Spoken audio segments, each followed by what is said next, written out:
Hello दोस्तों, नमस्कार दोस्तों। आज की इस वीडियो में हम बात करेंगे एलएलबी और बीए एलएलबी के ऑब्जेक्टिव क्वेश्चंस के सेकंड पेपर के बारे में। सेकंड पेपर है संविदा विधि फर्स्ट, ठीक है। और इसमें हम 20 ऑब्जेक्टिव क्वेश्चंस हैं, 20 ऑब्जेक्टिव क्वेश्चंस हैं, तो उनको आप ध्यान से देख लीजिएगा एक बार। अपने अंदाजे से मैंने इम्पोर्टेंट समझकर मैंने बनाया है, और ज़रूर देखिएगा, सारे क्वेश्चंस देखिएगा और देख कर जाइएगा एग्ज़ाम में।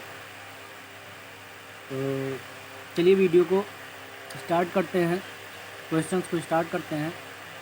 अगर आप हमारे चैनल पर नया हैं तो चैनल को सब्सक्राइब जरूर करिए, और वीडियो अच्छी लगे तो लाइक कर देना एक, ठीक है। और अपने दोस्तों के साथ ज़्यादा से ज़्यादा शेयर भी कर देना दोस्तों, ठीक है।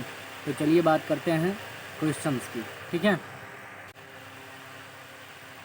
संविदा विधि का पहला क्वेश्चन है ऑब्जेक्टिव कि भारतीय संविदा अधिनियम 1872 की धारा 2 के अनुसार किसे परिभाषित किया गया है? संविदा को, करार को, छल को, कपट को।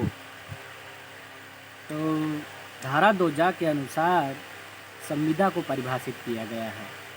पहला विकल्प सही है, विकल्प पहला सही लगाना, ठीक है। इससे रिलेटेड एग्जाम में आ सकता है।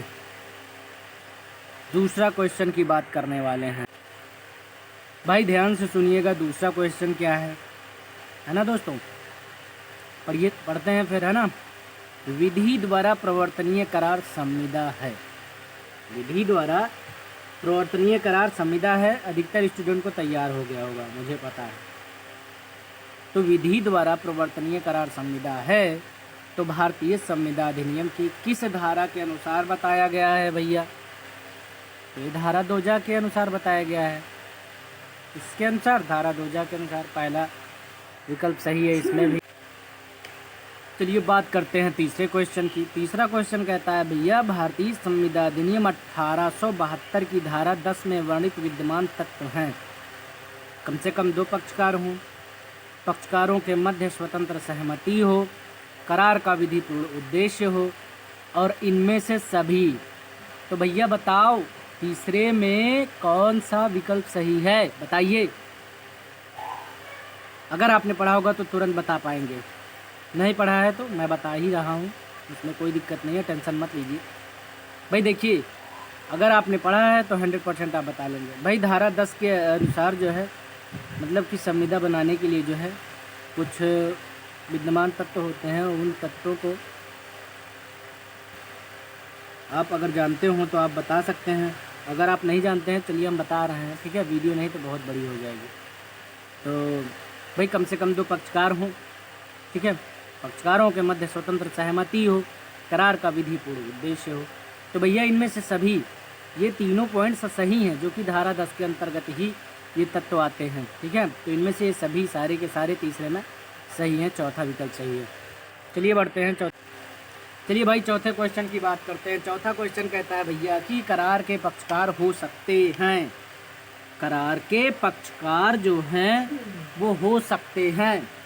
तो करार के पक्षकार हो सकते हैं, तो बताइए कौन हो सकते हैं भैया? देखिए, जो करार के जो पक्षकार होते हैं, पक्षकार को पूछा गया है कि कौन से पक्षकार होते हैं करार करने के लिए, ठीक है। क्वेश्चन समझिए पहले, फिर उत्तर दीजिए। तो पहला विकल्प कहता है प्राकृतिक व्यक्ति पक्षकार हो सकता है करार करने के लिए, कंपनी भी हो सकती है, निगम भी हो सकता है, इनमें से सभी।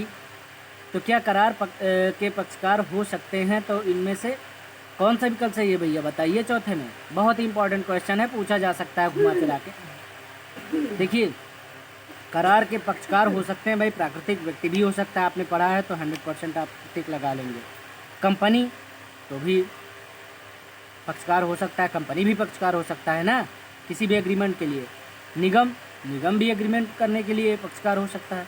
तो भैया इनमें से सभी, ये चारों विकल्प सही, तीनों विकल्प सही हैं। इसका मतलब चौथा विकल्प सही है, इनमें से सभी। ठीक है। तो करार के पक्षकार हो सकते हैं इनमें से सभी। तो कौन सा विकल्प सही है चौथे में? चौथा। चलिए बात करते हैं आगे। और चलिए भाई हम लोग आ गए हैं पाँचवें क्वेश्चन की तरफ। और पाँचवा क्वेश्चन पूछा जा रहा है। पाँचवें क्वेश्चन में हमसे पूछा जा रहा है कि भैया दो या दो से अधिक व्यक्तियों के मध्य जो है विधि द्वारा प्रवर्तनीय करार है। तो भैया जब दो या दो से अधिक व्यक्तियों के मध्य विधि द्वारा प्रवर्तनीय करार है, क्या है? संविदा है, करार है, कपट है, इनमें से कोई नहीं। तो भैया अगर आपने पढ़ा है तो बहुत ही अच्छी बात है, नहीं मैं बता ही रहा हूँ, ध्यान से सुनिएगा कि विधि द्वारा प्रवर्तनीय करार जो है वो तो संविदा है ही है। लेकिन अगर दो या दो से अधिक व्यक्तियों के मध्य विधि द्वारा प्रवर्तनीय करार है, इस तरह घुमा फिरा के आपसे पूछ लिया जाता है तो भाई संविदा होती है। भाई दो या दो से अधिक व्यक्तियों के मध्य विधि द्वारा प्रवर्तनीय करार संविदा है। ठीक है, क्या है? संविदा। तो कौन सा विकल्प सही है पांचवें में? पहला। चलिए बात करते हैं भाई छठवें क्वेश्चन की। ठीक है, बहुत इंपॉर्टेंट क्वेश्चन है।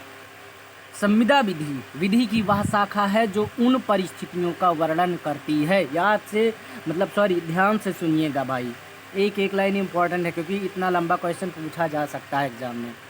संविदा विधि विधि की वह शाखा है जो उन परिस्थितियों का वर्णन करती है या उन परिस्थितियों को सुनिश्चित करती है जिनमें प्रतिज्ञाकर्ता अपने वचन से बाध्य होता है। ठीक है, किसके अनुसार कहा गया है?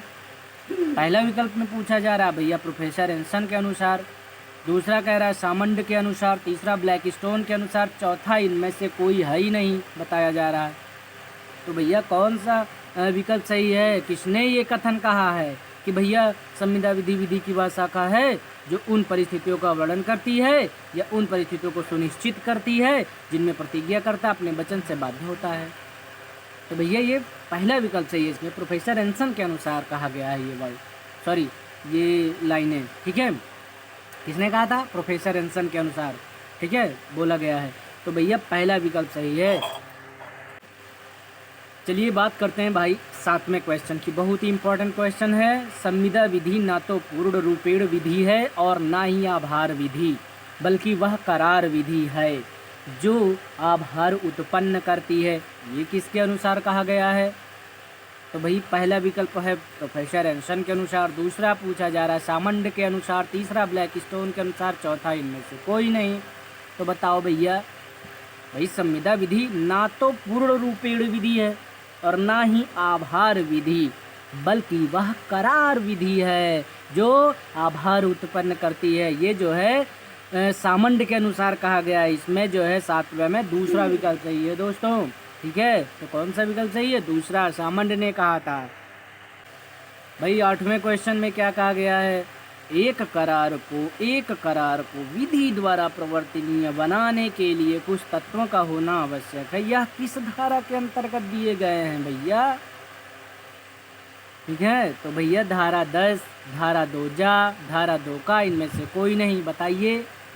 तो एक करार को विधि द्वारा अगर प्रवर्तनीय बनाने के लिए कुछ तत्वों का होना आवश्यक है, ये भैया धारा जो है 10 के अंतर्गत बताए गए हैं। ठीक है, तो पहला विकल्प सही होगा आठवें में। चलो भाई नौवें क्वेश्चन की बात करते हैं।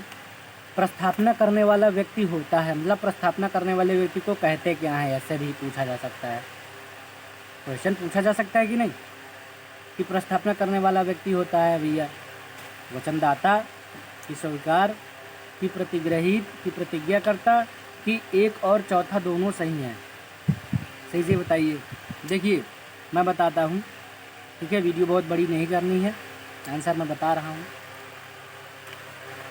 अगर आपने पढ़ा है बहुत ही अच्छी बात है भाई, ठीक है। और जो प्रस्थापना करने वाला व्यक्ति होता है वो वचनदाता भी होता है और प्रतिज्ञाकर्ता भी होता है, याद कर लेना। 10वां नंबर क्या कहता है? प्रस्थापना को प्रतिग्रहित मतलब स्वीकार करने वाला होता है। क्या होता है भैया? वचन ग्रहीता होता है, क्या प्रतिज्ञा ग्रहीता होता है, क्या प्रतिज्ञाकर्ता होता है, या फिर पहला और दूसरा दोनों सही है? देखिए, प्रस्थापना को प्रतिग्रहित स्वीकार करने वाला व्यक्ति होता है और उसको कहते हैं हम वचन ग्रहीता भी कहते हैं और प्रतिज्ञा संहिता भी कहते हैं। समझ रहे हैं? तो पहला और दूसरा दोनों सही है। अब आ गया 11 नंबर में। 11 नंबर में कहा गया है करार को किस धारा के अंतर्गत परिभाषित किया है। तो करार को किस धारा के अंतर्गत परिभाषित किया, बता सकते हैं क्या? देखिए, धारा 2 अंगा के अनुसार बताया गया पहले विकल्प में। दूसरे विकल्प में कहा गया है कि धारा 2 जा के अनुसार परिभाषित किया गया है करार को। तीसरा कहा है कि धारा 2 का के अनुसार। बताइए बताइए बताइए भैया, करार को किस धारा के अनुसार परिभाषित किया गया है? तो पहला विकल्प सही है, धारा 2 अंगा के अनुसार। ठीक है, धारा 2 अंगा के अनुसार करार को परिभाषित किया गया है। बात करते हैं 12 नंबर क्वेश्चन की। 12 नंबर में आ गए हैं और बात करते हैं 12 नंबर क्वेश्चन की। देखिए, स्वीकृति मतलब सहमति, ध्यान से सुनिएगा। जो स्वीकृति सहमति मतलब एक्सेप्टेंस बोलिए, इसको भारतीय संविधान अधिनियम 1872 की धारा 1872 की किस धारा के अनुसार परिभाषित किया है? धारा 2 घा दिया गया है, धारा 2 का दिया गया है, धारा 2 खा दिया गया है, धारा 2 गा दिया गया है। बताइए कि भैया जो स्वीकृति है वो किस धारा के अनुसार दिया गया है? बताइए बताइए। एक्सेप्टेंस को हाँ, एक्सेप्टेंस की ही बात कर रहे हैं भैया। किस धारा के अंतर्गत दिया गया है परिभाषा? तो इसमें जो है तीसरा विकल्प सही है भैया, धारा 2 खा के अनुसार। किस धारा के अनुसार? धारा 2 खा के अनुसार जो है स्वीकृति और प्रतिग्रहण की परिभाषा दी गई है। ठीक है, 13 नंबर क्वेश्चन की बात करना है, 13 नंबर क्वेश्चन की। तो ध्यान से सुनिएगा। भारतीय संविधान अधिनियम 1872 की किस धारा में प्रस्ताव ऑफर के वापस लेने की विभिन्न विधियां बताई गई हैं? विभिन्न विधियां बताई गई हैं,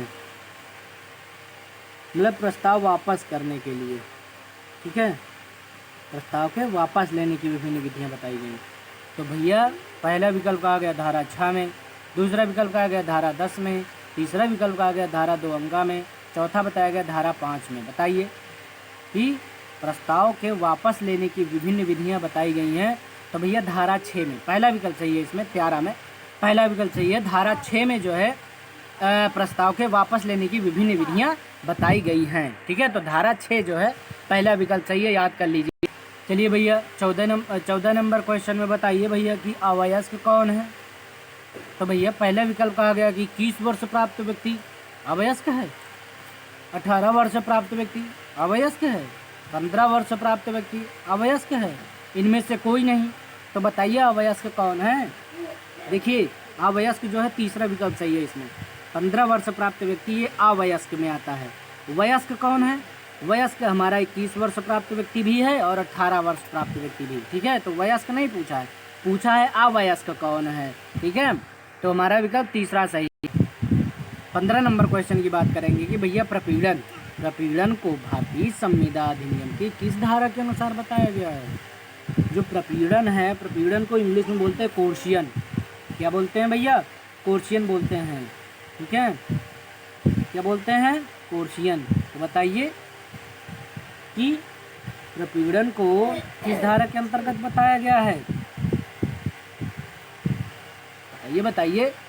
देखिए पहला विकल्प बताया गया धारा 15 के अनुसार, दूसरा विकल्प बताया गया धारा 16 के अनुसार, तीसरा विकल्प बताया गया धारा 17 के अनुसार और चौथा विकल्प बताया धारा 10 के अनुसार। बताइए प्रपीड़न को भारतीय संविधान अधिनियम की किस धारा के अनुसार बताया गया है? तो भैया पहला विकल्प सही है, धारा 15। धारा 15 के अनुसार जो है प्रपीड़न को परिभाषित किया गया है। बात करते हैं 16 नंबर क्वेश्चन की। 16 नंबर क्वेश्चन कहता है कि कपट की परिभाषा भारतीय संविधान अधिनियम 1872 की किस धारा में दिया गया है? तो भैया कपट का मतलब होता है फ्रॉड। क्या होता है भैया? फ्रॉड करना।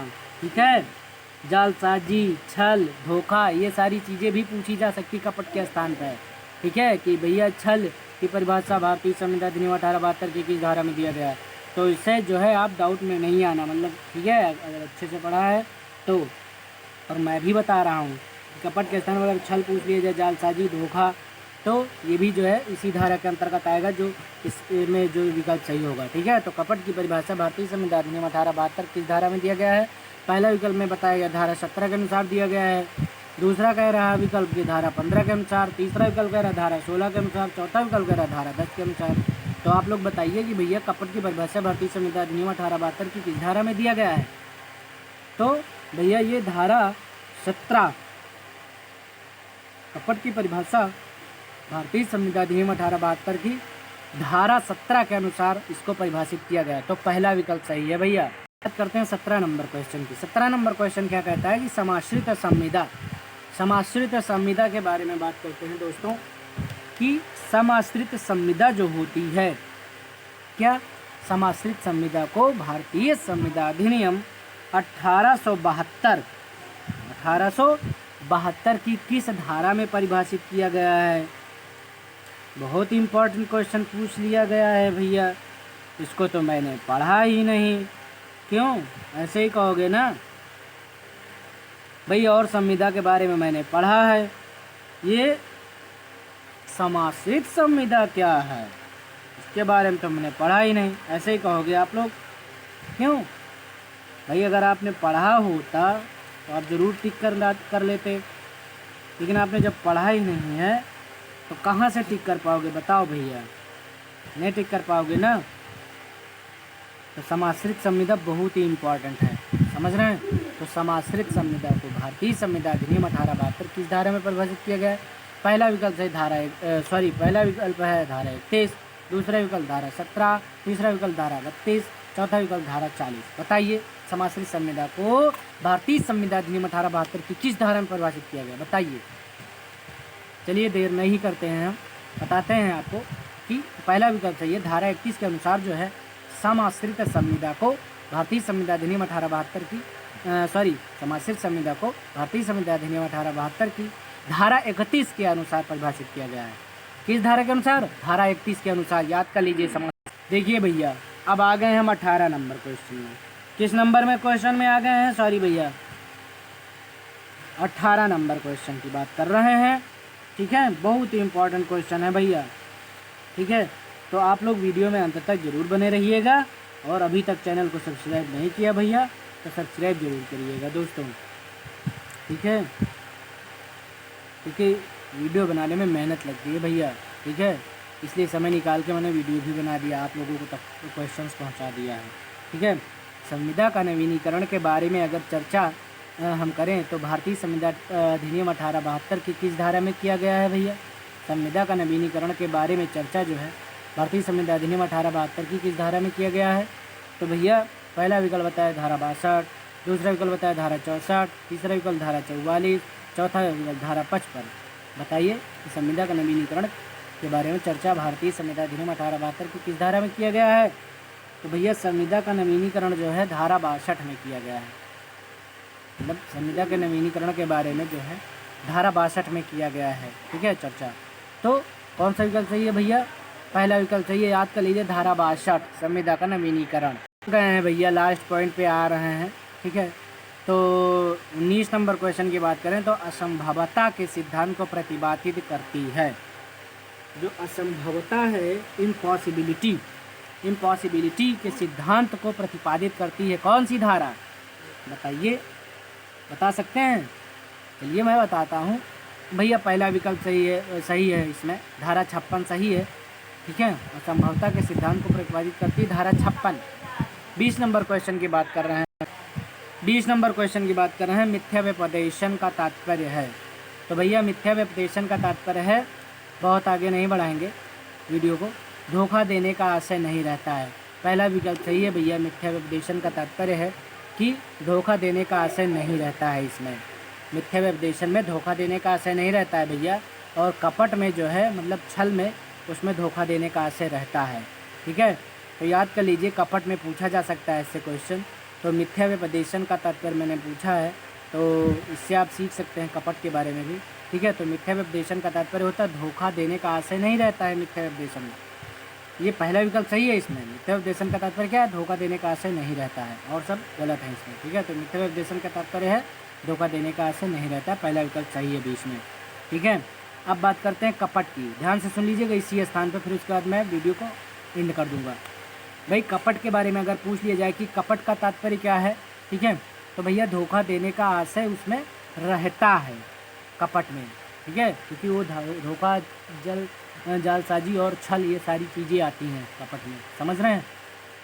तो अगर आपने हमारे चैनल को अभी तक सब्सक्राइब नहीं किया तो प्लीज़ सब्सक्राइब करिए दोस्तों, और अपने दोस्तों के साथ ज़्यादा से ज़्यादा शेयर कर दीजिए ताकि आपके दोस्त भी ये 20 क्वेश्चन देख सके प्लीज़, ठीक है।